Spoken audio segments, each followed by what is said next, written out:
Okay, Naval, you can take it away. Sure. Thank you, Claudia. Thank you, everybody, for joining the meeting today. We are very excited to host this webinar. So, we have been hearing on the AI revolution, which is happening. Today, our focus would be to touch the future of healthcare in AI, along with AI, how the AI is transforming the healthcare industry in the upcoming decade.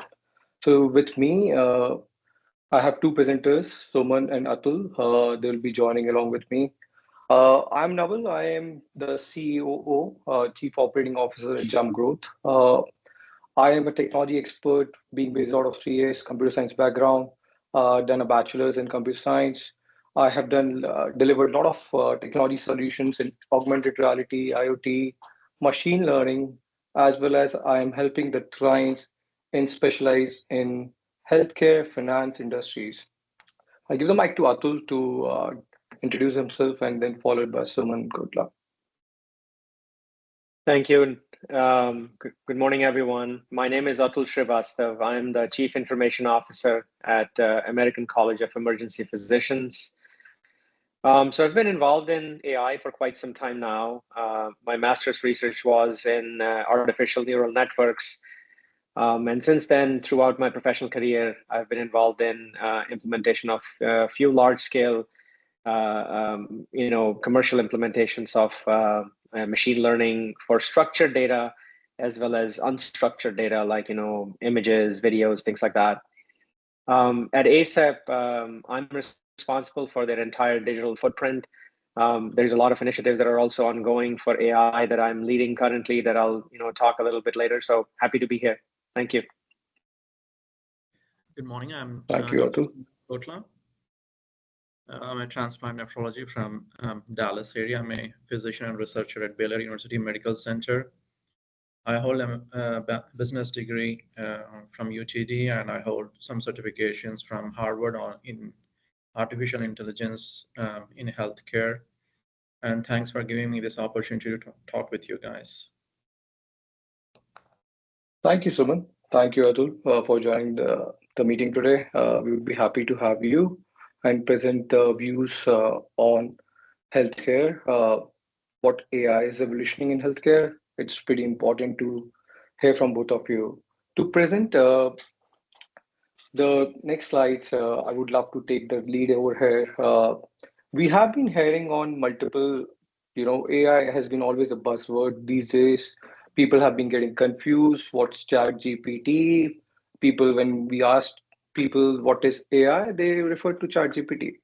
So today, me coming from the technology background, I would be emphasizing on very layman language. I'll be explaining what is AI, what is machine learning, what is deep learning, what is generative AI. I'll try to focus mainly on the key concepts behind them.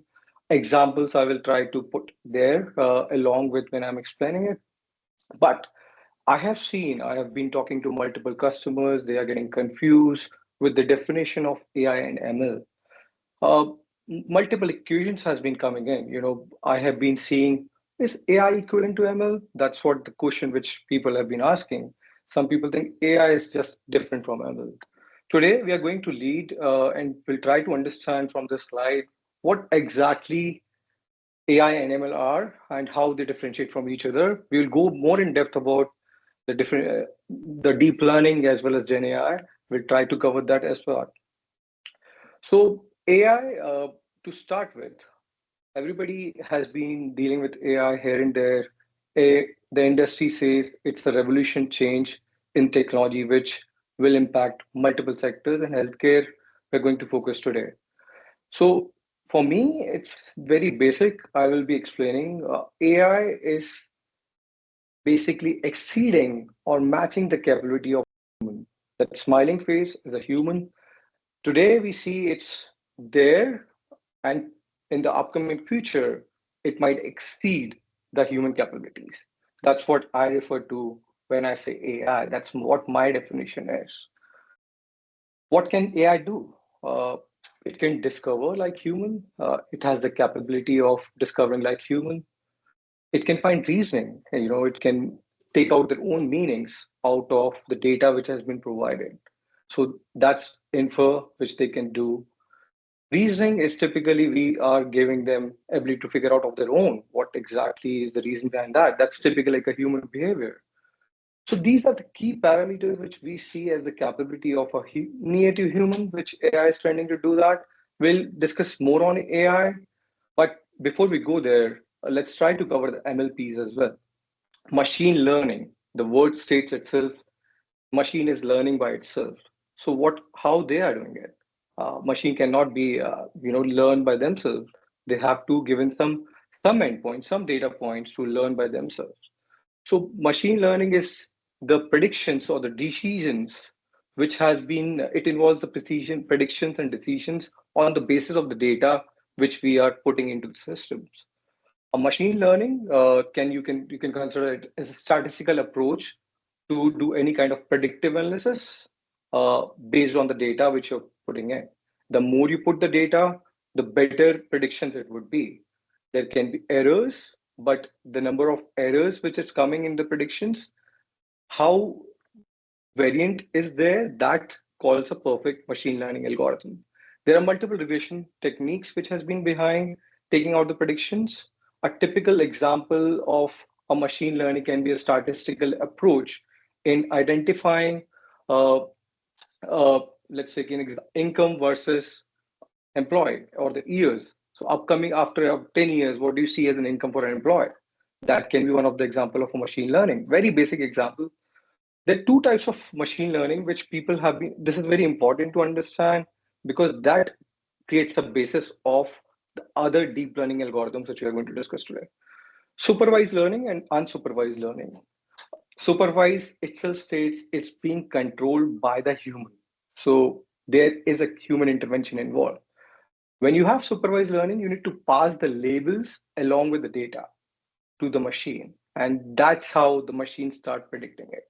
Unsupervised, machine is predicting of their own, unlabeled data, any data which is coming across.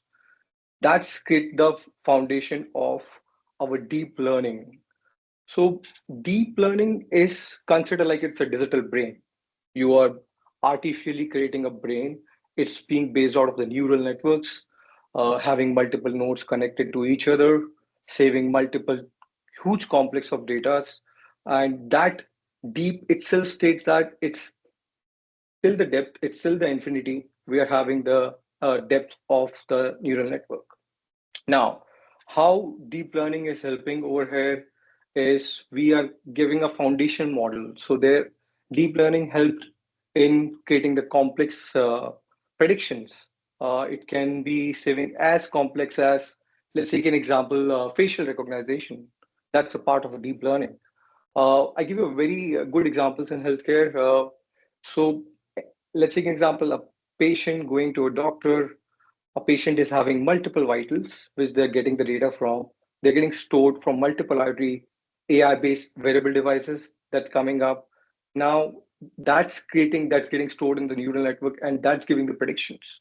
So that's how with a human, it's impossible to predict the things with multiple vitals coming as a data point. So for physicians, it's very good. It's they are able to collect the data. They are able to focus only on the specific data points which are coming out of it. So this deep learning is a part of machine learning. These the out of deep learning there came up foundation models. These foundation models were nothing, just neural networks where labeled and unlabeled supervised data or unsupervised data has been there. So you can call label and unlabeled data which has been sitting in the neural network. Gen AI is the words itself straight. You're generating the content for the humans.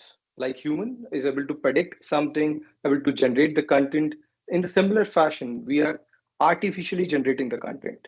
Now, these content can be anything. These are based out on, like the way I touched based on the foundation models. The foundation models give invention of the large language models. Consider that you have a large data, which we are talking about petabytes. So approximately 40, if I see on ChatGPT, it's 45 petabytes, which is there. Now, considering such a huge amount of data, our algorithms are being trained on these many of the data. And that's how the definition of the large language model came in. These large language models helped us in vision, number one. Like you can, Delhi is one of the example of that. You get to see, you can pass the image to them. They can tell you the content out of it. You can do the vice versa as well. You are able to code. So this is getting popular between the tech guys. We are able to use, we're able to generate the code. Although we are not there yet, it's already 33% we are able to automate the code. Copilot is one of them, which is helping us to do that. Code Whisper, again from AWS, that is helping us to do that. What extra AI can do for us? Now, as a human, we try to understand the language. That's NLP. That's a natural language processing, which we have been doing. Vision, I already touched base on the vision. Augmented reality, virtual reality, those are part of vision as well. Speech to text and text to speech, these are also part of AI. These are some examples. You start speaking, and that getting converted to a text, and that text is sending to the as a data. That's speech to text, and the vice versa as well. Motion, that's innovative field which has been turning around since last decades. So that's robotics, where you have a motion. So we are trying to reach the capabilities of a human as much as possible, and that's how I differentiate between the difference of AI, ML, deep learning, and Gen AI. So to for the equation, ML is a subset of AI, which gives us better idea what actually is machine learning. There's just a sequence of how machine learning has been driven. Machine learning came out of the AI, then deep learning concept came in, and now Gen AI is leading everywhere. So that's how it is there. We have multiple examples which has been playing around. Specifically, I will touch base on the healthcare side along with Atul when we talk on how AI is helping in healthcare. We'll touch base on some examples there, but these are very generic examples which we would like to highlight. And out of that, I like personally one of them is where we have AI chatbots involved. These chatbots are predicting almost like you ask anything to them. This is called prompt engineering. When we talk, and these are called smart AI chatbots. These days, it's being converted to that. Now, these smart AI chatbots are large language models, which is called as prompt engineering. You are asking them questions, they are able to give you the content, whatever you're asking. Uh, Now, the content verification is something which is being discussed in the further slides, but the major chunk of work which has been done is more towards the speech recognition, facial recognitions, and the Gen AI major work is the video synthesis. So that is actually helpful in terms of the various examples. I'll give you some live examples when we move on. Before we do that, I'll give the mic to Atul to take it from here, and then I will add and contribute along with Atul. Hope this clarifies the knowledge about the AI, ML, deep learning, and Gen AIs. Thank you, guys. Atul, Thanks, over to Naval. you. That was a great introduction. So I think now that you guys have the context, one of the things I wanted to share was that ONC, Office of the National Coordinator, this is one of the key themes in their new strategic plan that is actually still in the input phase. And this shows like how important AI is today and is going to be in the coming years. That the government and the health IT, which really is responsible for shaping the future of how the healthcare IT actually works, that they have included as part of their strategic plan. So we hope that there is a lot of guidelines, regulations, and policies that will come around in terms of how this technology can actually be used, and all the different healthcare agencies can actually use it in a beneficial fashion. So can we go to the next slide, please? So if you move on, let me talk a little bit about what we are doing at ACEP when it comes to AI. So there are three major areas. One of the areas, and I'm going to talk more specifically about the emergency departments, which is like one of the specialties in medicine. Today there aren't a whole lot of guidelines and policies around use of AI. So one of the big goals for ACEP is is to really lead the way. So we just established an AI task force.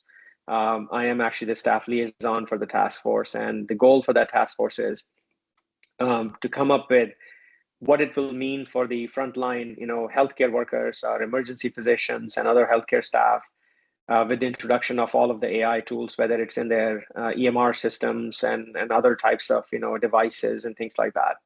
So that's one big initiative that is ongoing.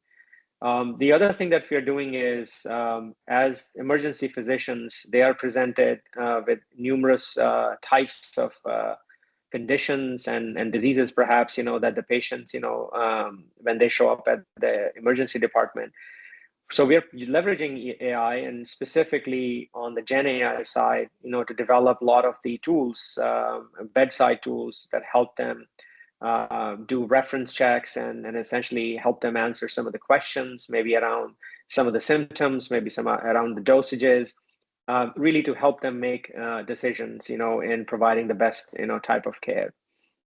Another area that we are leveraging is, this is more on the predictive side, is ACEP has one of the largest emergency medicine data registries. We collect, millions of patient encounters throughout the US over the course of a year. And AI is really going to play a vital role in mining this data and coming up with emerging trends, identifying, some of the perhaps, quality metrics and so on. So this is where more of the predictive as well as the, Gen AI examples exist in our actual applications today. Can we move on to the next slide, please? So next, I wanted to just share what are some of the top use cases at a very high level. And then we'll probably talk about a few examples like what Neville was talking about.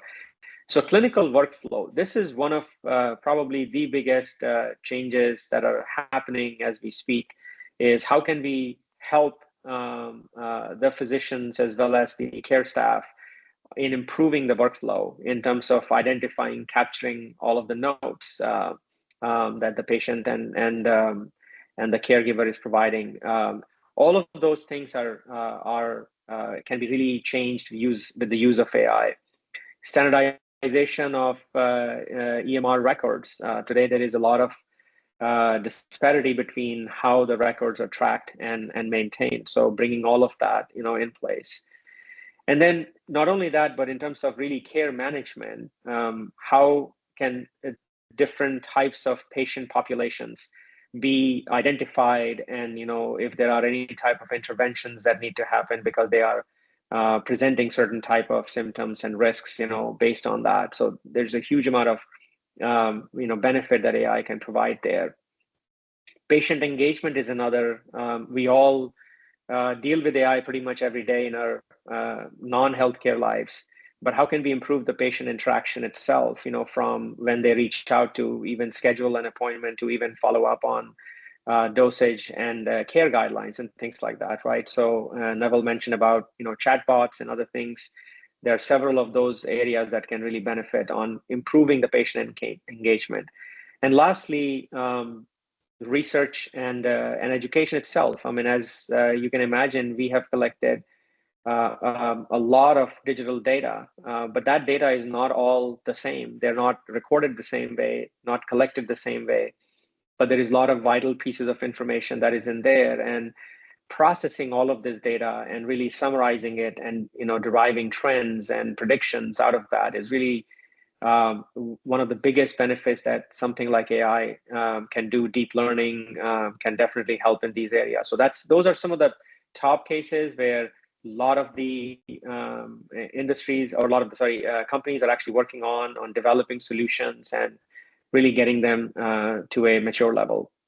If we can go to the next slide, we'll talk about one very specific use case, which is ambient AI. This is something that you're going to see and hear and start encountering when you go and meet your caregivers, next time. And this is where there are technologies now out there, things like DAX and probably other things that Neville will talk about that they have developed for their clients, where clinicians can now just focus on patient interaction and not worry about so much, taking notes, whether it's on a notepad or even digital notes. Especially in case of emergency departments, there can be a lot of conversations, simultaneous conversations that can happen when you are in the middle of treating a patient. It can be chaotic as well when there is trauma involved. So identifying who the speaker is, what they're talking about, whether it's the patient, whether it's the physician, whether it's the nurse, whether it's the technician, what they're talking about, the medical terminology and all of that. There's a lot of data that actually gets produced in that interaction. Capturing all of that, today is somewhat manual, where everyone has to remember, and then all of that ultimately has to go into the patient notes and the, what was the complaint like, what's the history, what was the assessment, and even sometimes, the plan of action, things like that, right?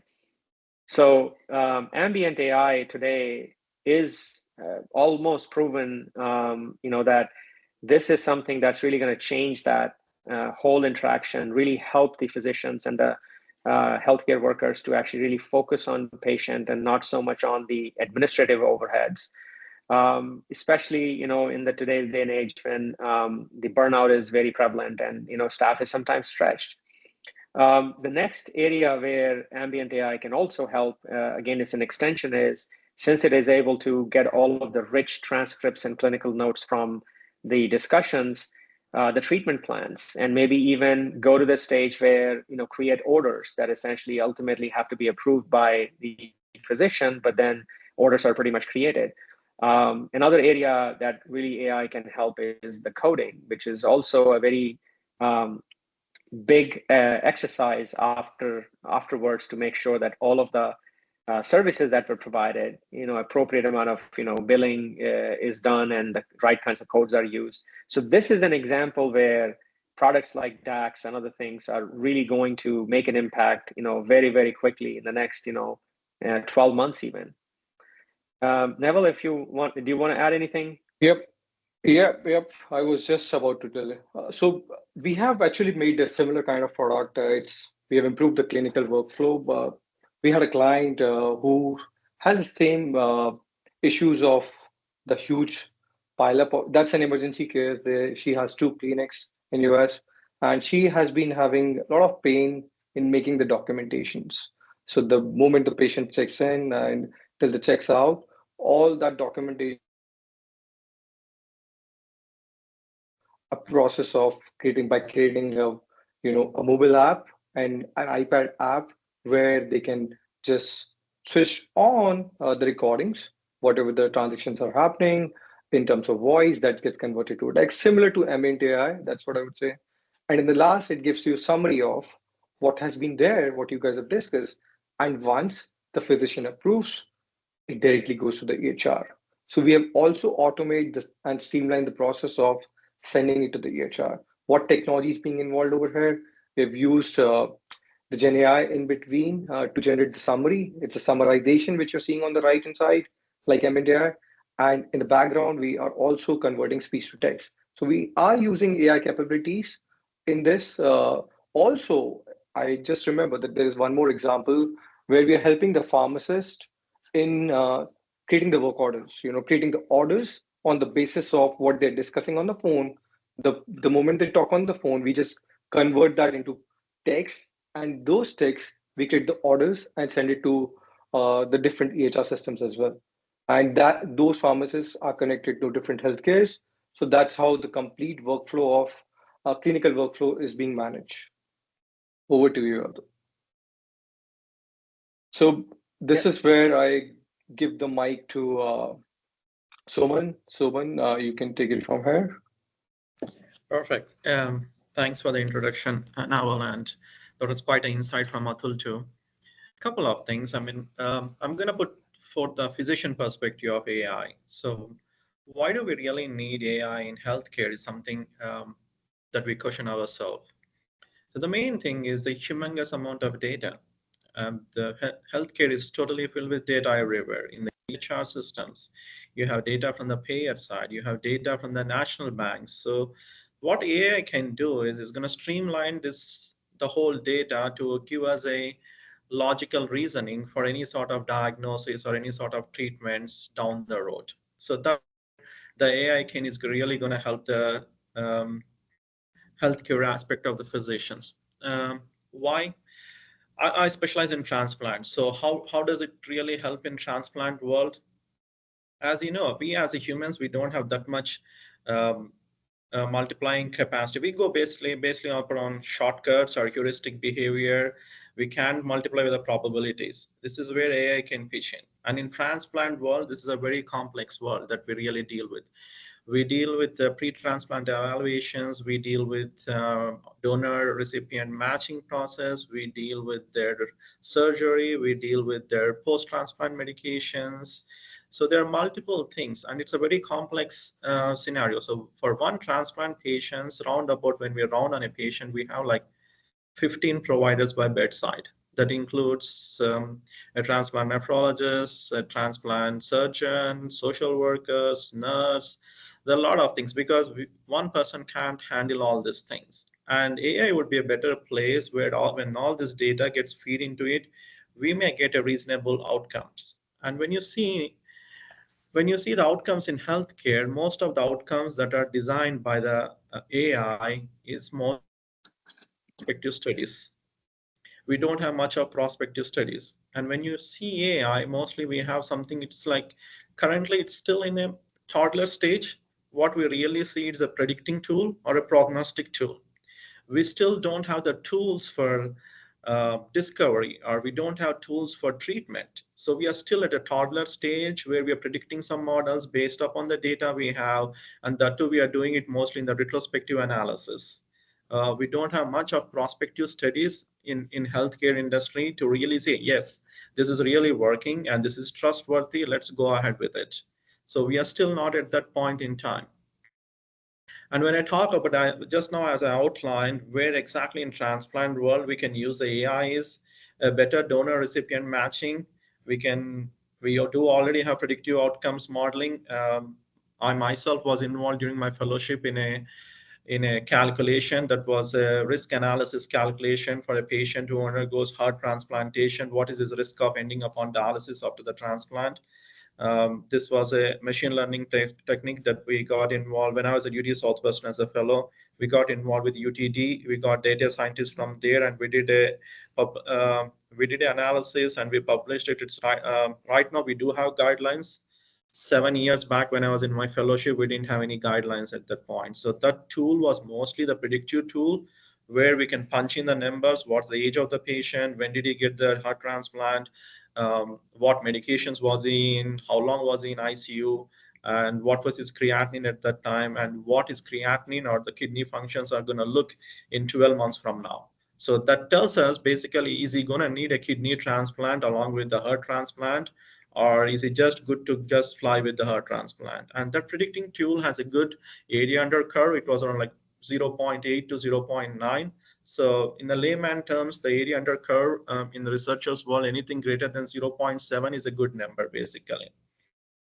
So in the transplant world, as I said, we are going to use this AI in multiple aspects because we have a lot of data. I mean, we have our UNOS, we have our OPTN, we have SRTR. So we have so much national data banks which give us everything. We know who is on the waiting list, how long has he been on the waiting list, do they get sick on the waiting list, do they get taken off from the waiting list, and we even get the data on organ offers, like what donors are available, what are the organs that are accepted, what is the discarding ratio of the organs. In fact, we even did a predicting tool along with my colleagues just post my fellowship. So how in the kidney world, how it looks like is we score the patients basically depending upon when the organ comes from the recipient who is dead. We score based upon his race, age, sex, all those things, like punch in all those numbers. And whenever the score goes more than 80%, those are not the greatest kidneys. So, and when you see in the transplant world, there's a lot of discard. There's a lot of discard of that greater than 80% score, which is known as high KDPI score. But when we predicted a model with the AI based and when we punched in numbers, there's not a huge difference in the mortality at 3 years when you take that high scored kidneys versus a low scored kidney. So those are the things where AI can be used as a predicting model, where we can really encourage the patients to tell, see, look, this is just these are the scoring system that was designed 2 decades back. Now we have really looked into it. Now there's not much mortality difference. Are you really inclined to accept these kidneys? Then the patients would be happy to accept all those kidneys. Rather than discarding all these kidneys, we can keep on using them, and that's going to improve. We have like 5-6 years of waiting list time for kidney transplantation. And if at all we start using all those discarded kidneys, the wait list time is going to come down significantly down. So all we have currently is what I say is to put it back again, what we have is the predicting tools, but how you're going to make this predicting tools trustworthy and explainable is the biggest challenge for the healthcare. You need to really run these tools, and you really need to take them in the prospective studies. For example, I'm a physician. I explain everything to my patient, and my trustworthiness comes out of what I really explain to my patient and how I treat him.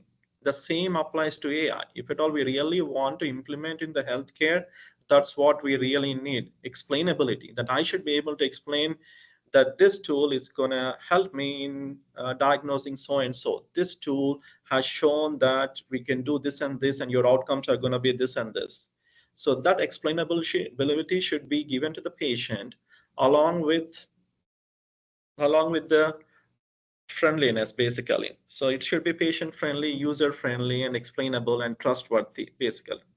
That's where we come with the AI.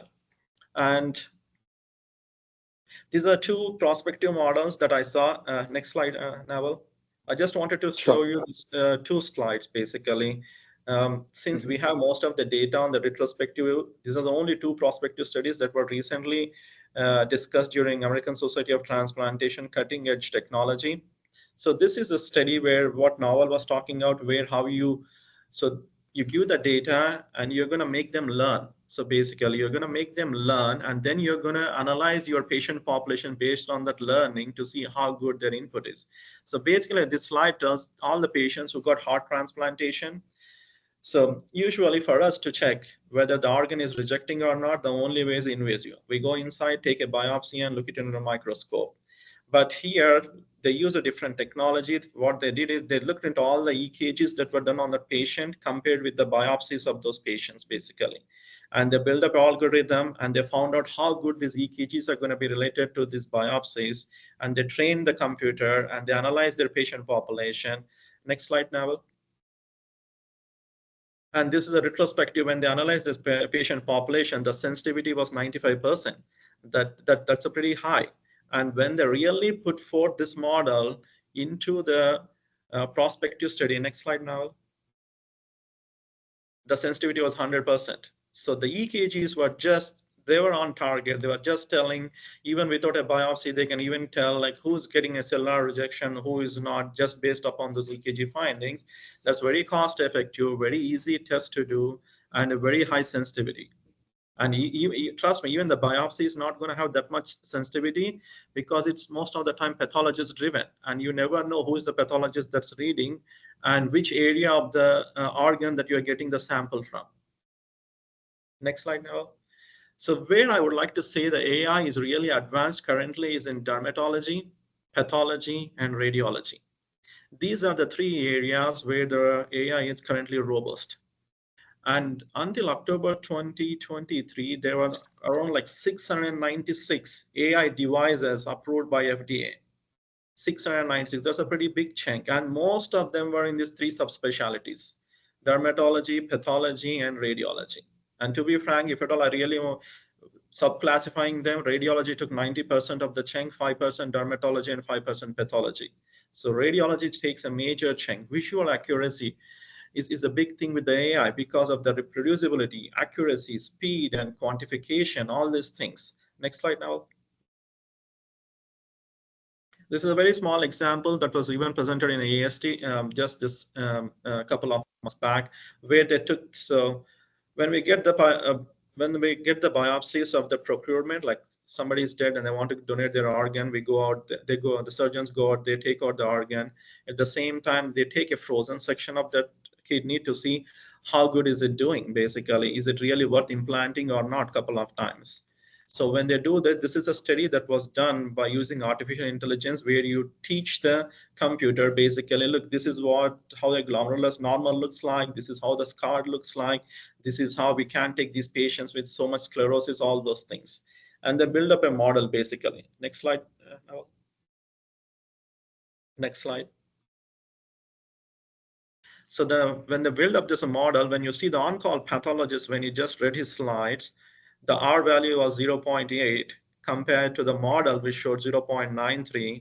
And when the pathologist as well as the model both looked together, it was 0.958. So we should not forget artificial intelligence in healthcare is something to me like augmented intelligence. And I never see it as a replacement for anything. It's just an augmented. So the perfect example is just in front of your eyes. How the R value changes when you use the model as well as a pathologist on call to see how the accuracy of the frozen section really looks like. So where we are currently in, as I said, we are still at the predicting models. The future I'm looking for AI is more discovery or treatment stuff. Over to Naval. Thank you, Suman. Thank you for the insights. I think it was very much detailed. You showed the predictive analysis, which was great, and we learned from it. The last line, the last sentence, which you said about the augmented intelligence, that's all made by human. That's what people are aware of. What's going to do becoming next, and it's all predictive analysis at the moment. But to see the future trends, there are a lot of things to discover, which I believe it is not going to replace the humans. It will help the humans to make better decisions, to be focused on the work which they're inclined to do that. So that's what I believe in. That's where the future holds with AI, along with any industries wherever the humans are involved. Okay, let's. We have been talking about multiple things, multiple pros for AI. We have touched base on healthcare a lot. Let's try to discover the challenges. What are the challenges which you guys are facing? I would give the mic to Atul. Atul, what do you see specifically in healthcare? What are you facing in terms of the challenges with AI? I think if I have to start with, I think the one single biggest thing is the compliance and governance area. I think there are no standards at all right now, and what happens to HIPAA, what happens to other types of privacy considerations. Um, I think this is something that, and with the way the technology is being unveiled, I mean, it's really lightning speed, right? So the technology is being implemented, in various ways, and we just don't know where to stop or where to draw the line. So that is an area that I think collectively, government inclusive, has to come up with standards on what is acceptable, what is not. And some of the things, like I mentioned, the task force in ASAP, this focuses only on emergency departments, but that's an attempt to essentially make sure that we have some form of policy guidelines as to what is an acceptable use. I think all organizations are trying to do that for their own internal purposes. Like, what is an acceptable use of AI, just like an acceptable IT policy exists.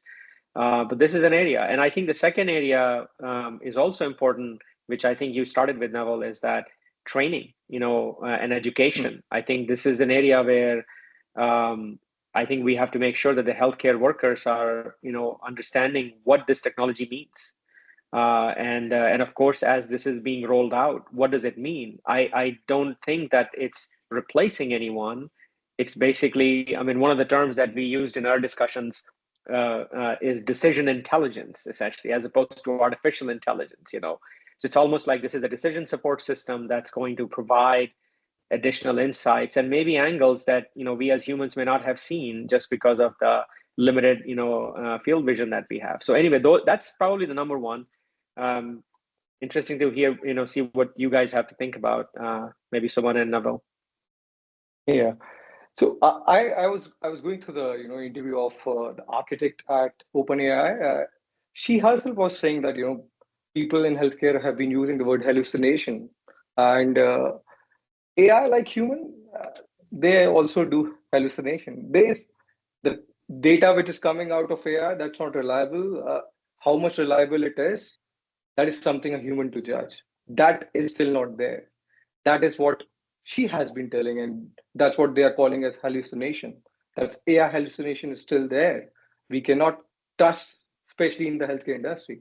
Another thing which is not listed, which I have been thinking that maybe I can take your views, especially from Suman. What about a patient?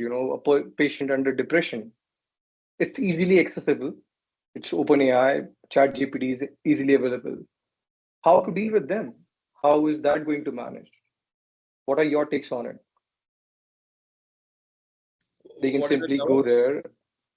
I'm saying the depressed patients, mental health people. So how is the mental health being controlled along with OpenAI? Because it's open, it's available.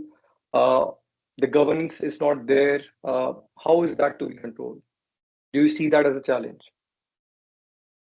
The mental health has always been a challenge in the United States, Naval, to be frank. As a medical student in India, psychiatry was very, very way down in my list of rotations. Uh, and when you come up to United States, the lack, I mean, that's complex cultural stuff here. Mental health has always been a challenge. And the open eye, I mean, the good thing about United States, you can get any medications by just walking into any pharmacy. None of the medications. Very rarely, I mean, we limit it only to Tylenol or at the most couple of non-steroidal anti-inflammatory medications, but most of them are not over-the-counter drugs. So this is, I mean, even if the open AI thing or Google search, whatever they do, they don't have access to the medications. At the end of the day, they have to come back to the clinic to get evaluated for their depression. And how good the AI is going to help their depressive episodes. And again, as I said, now we are still at the predicting tool models. We don't have enough of what we call a structural discoveries or structural treatment plans based on the AI models. And Hmm. something we need to really keep in mind while engaging with the AI, health equity is something we should not miss that. Mhm. And the models that we keep on taking now are like, uh, so you have different EMR systems with different healthcare systems. And the model that you take at one healthcare system, you can't implement the same model into other healthcare system. For example, I do a model at Baylor University Medical Center where the patient population of African Americans are 60%. I can't apply the same model to Columbia University somewhere in New York where most of them are Caucasians. Got my point? So the models at one place is not going to fit well enough. And for all the healthcare industry, the whole healthcare industry to come together, create a universal model, that's going to be something like a humongous task for everybody to come on to the same page on the same table. We don't even have a proper health information exchange system among the 10 hospitals we have in Dallas, because one administration doesn't like the other administration. It's just because there are political reasons you don't have a common health exchange information network. Uh, Yep. and implementing these AI models into as a universal platform is going to be a big time challenge. And I see Epic has made a drastic changes. Epic, there are many algorithms built by Epic now, AI-based algorithms built by Epic now into their system. But how far the healthcare systems are going to adapt that, that's a big question to answer in future.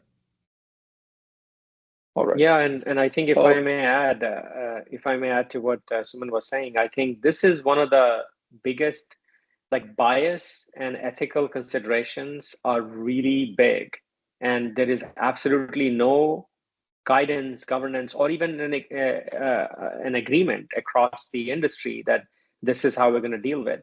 So you train the model, and the model could be completely skewed. I mean, I remember this from my research in neural networks, that you can literally train the model where the curve is completely tilted one side, and you can basically tilt it the other way depending upon the data set that you have, right? And that's what I think the sample and fairness that it actually produces is really important. So I think that's another very big consideration of that we have to deal with, essentially, because it's only going to widen the disparities that we have in healthcare if we don't treat that and start using that to help physicians and other staff members to make decisions. Agreed, Atul. Another big challenge which I see, especially with small healthcare clinics or the infrastructure to support that, the technology is niche, the infrastructure is on a higher side. It will be too much on the cost side when we somebody uh, like clinics starts implementing it. It will be much more on the infrastructure front. So that is something which I feel is a challenge, and it gives a push to the big players to be there in the market. Once that starts coming down, you see the trend going up in AI industry. That's where I see as a challenge as of now. Do you see anything on personal health? When we have personalized healthcare in US, especially the AI is giving personalized healthcare. Do you guys see emotions being also being missed? Although at the frontline level, people are trying to put the chatbots there, trying to give the front level information to the patients. I know getting an appointment in US is pretty difficult.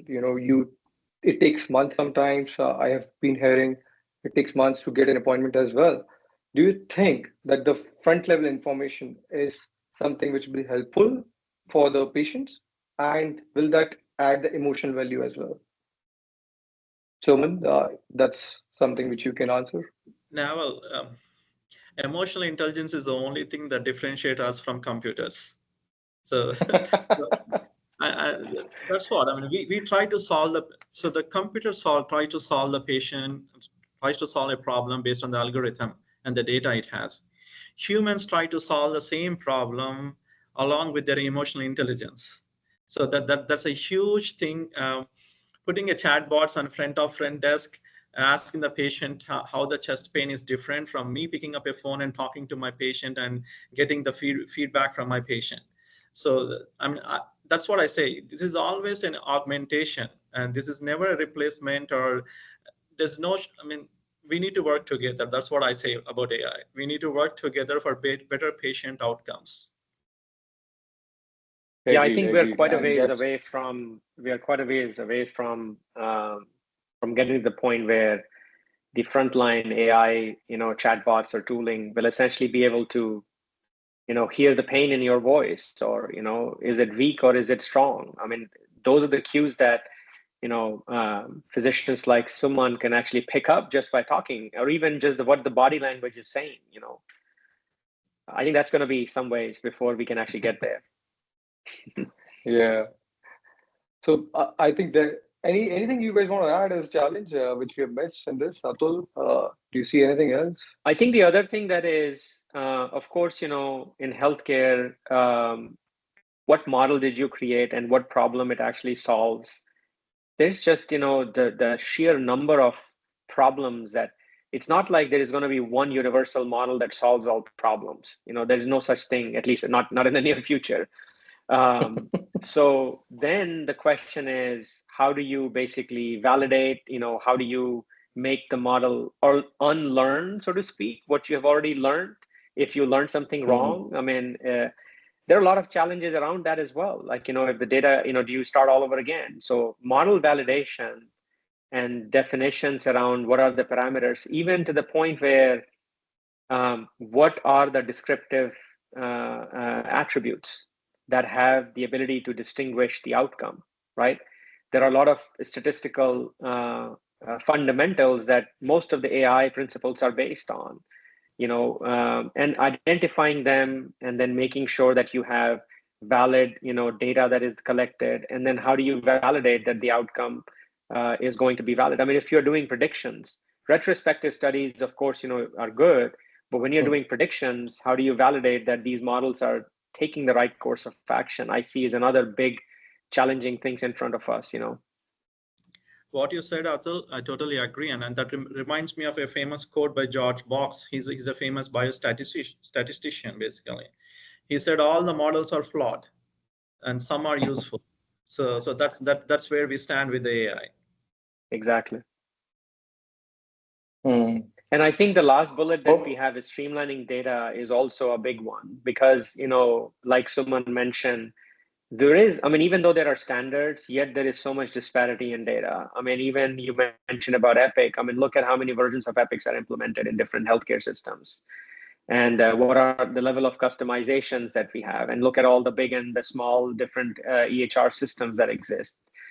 So that also, has to be almost like an industry-wide effort to make sure everybody converges to a common standard. Otherwise, data that is captured in one EMR is going to be completely different than the other. So how you derive, insights from even just as simple as chief complaint can be difficult. Agree. Our national healthcare spending now is humongous. It's humongous, such a humongous national spending on healthcare. It's almost like third of the GDP or something like that. I don't have the figures on top of my head, but the outcomes are not as good as that spending. For example, a patient goes to a center with a chest pain, gets the same test, and is out from there. In a week time, he goes to some other center, he gets the same testing done, because the left hand doesn't talk with the right hand most of the time. And there's a huge unnecessary spending on the healthcare, and this burden is just going to eat away the whole system in itself. And every year you see the Medicare comes out with the cuts, and one fine day I'm in a decade or 2 decades, I'm very hopefully I won't be retired, but I'm really interested to see. I'm really interested to see where this healthcare is going to go with such a humongous spending. Yeah, I also think so. It's all there in the future. We can still imagine robots taking over. That's the fear which people are getting in. Although I have been under the impression that AI is not going to substitute the humans. It's only just to amplify the humans. That's what I would like to put a close statement. So that's where I see in AI is still, and I hope that will not substitute us. That's there. It will only remove the repetitive task which is there. And one more thing, Naval, the other day I was telling to one of my professors, back home in government medical college, like CT scan, MRI is a luxury for us as a medical student. We can't get a CT or MRI unless it comes from the head of the department, or it's a big time thing for us. So we used to have every equipment in our pockets, from the cotton wick to something to smell about it, tuning fork including. So we used to do a thorough examination on a patient just to tell him where exactly his stroke is in the brain, which part of the brain and what exactly is it, without getting a CAT scan and MRI. And down, I'm here after 15 years here, sitting here. I never do those examinations. Just send anybody comes, CAT scan, MRI, just let's look into it. So you're going to lose your skills, your skills as you depend more on the technology. You just need to use the technology as not totally substitute, but in a augmented way, which if at all it enhances the patient care, if at all it enhances the outcomes. That's how and why you should use the technology for. Do we see any training to be given to the physicians on AI? Is that something which is going on? So They need to get now, well, trust me, because they don't know anything. As you know, and in the physician world, we hardly get any time to update ourselves. And most of us who are tech savvy, who wants to look outside the world, those are the only people who keep learning. The other day when I gave a CME at Baylor, you have so many people who you don't clueless. So they need a big time education.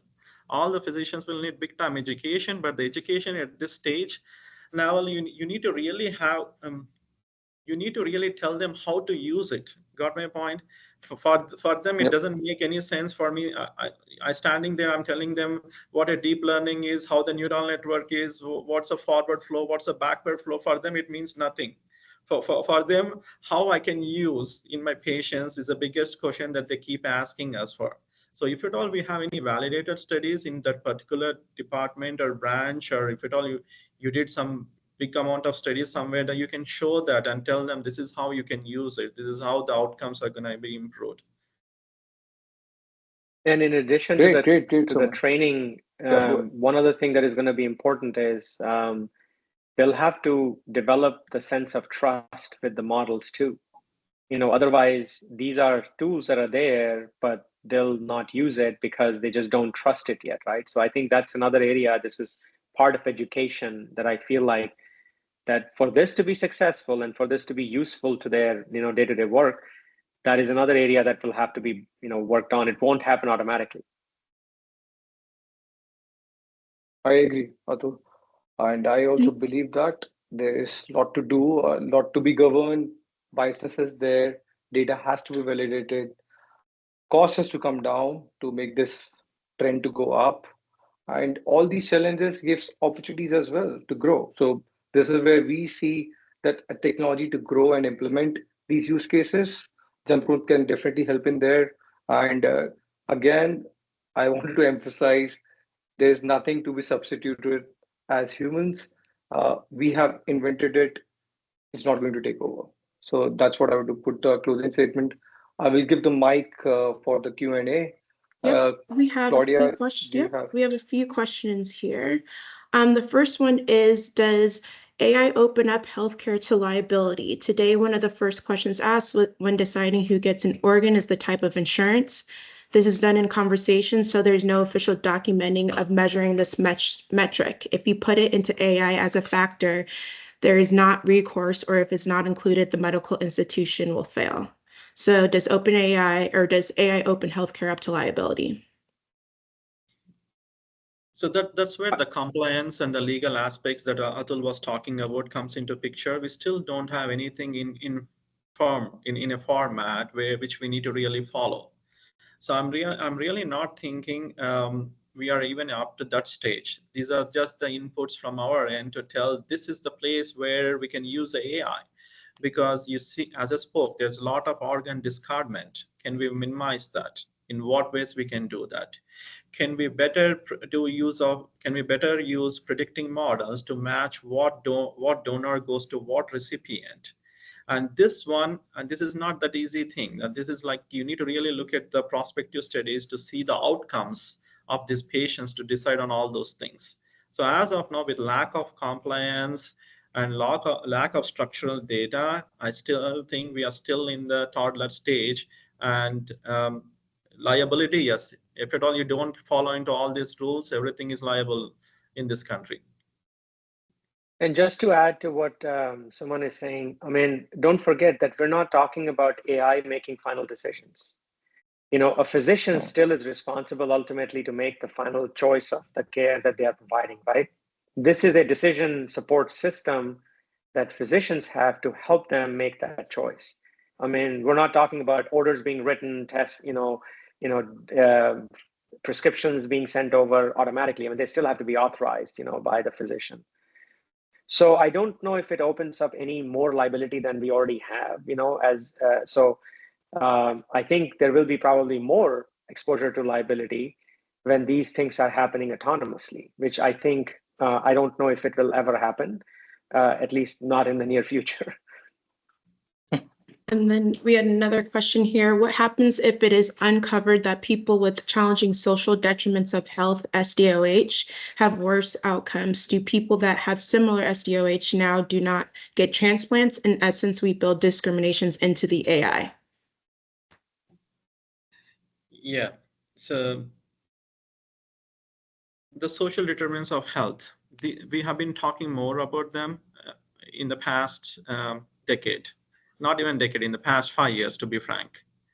There was a recent publication from Commonwealth countries or from WHO. When you look at the US mortality, maternal mortality, we are at highest in the curve. Highest in the curve, maternal mortality. And 60% of the postpartum women die in the first day after giving birth. And more than half of them are African Americans. So we see this humongous inequality with respect to the healthcare services that the people get. Not only that, and most of them are not just the insurance and healthcare aspects, the SDOH that they are talking about are currently defining the healthcare and will define the healthcare in the future. And that's the biggest thing that we need to really work on to narrow this gap. And one more question here. Gathering comprehensive patient data from various sources like EHRs, diagnostic tools, and wearables is complex and time-consuming. Unlike human doctors, AI systems can't directly ask patients for missing information. Will AI give the right suggestion to a patient in this case?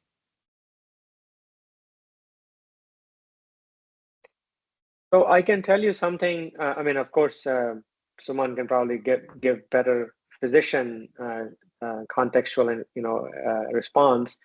But in general, like if you trained a model or if you trained a certain algorithm to actually give you answers using certain pieces of data, and if something is missing, it won't be able to answer you those questions. Like for example, in our case, when we train our models for the types of point of care tool, like for the point of care tools, like if we have a point of care tool for tick-borne disease as an example. When a patient shows up with symptoms, that essentially, and there could be variations of tick-borne diseases. They could also depend on the time of the year, the place in the country that you are in.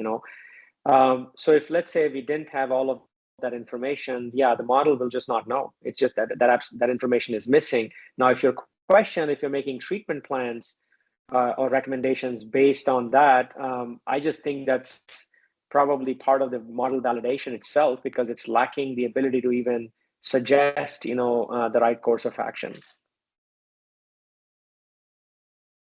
So true, as Atul said, and as we spoke even in the past, and at one center, what you validate is not a universal thing. You need to really validate these algorithms on a bigger level, bigger scale, for us to come to a conclusion. Yes, this is going to work. Unless you validate it, you really can't take it or move forward with it.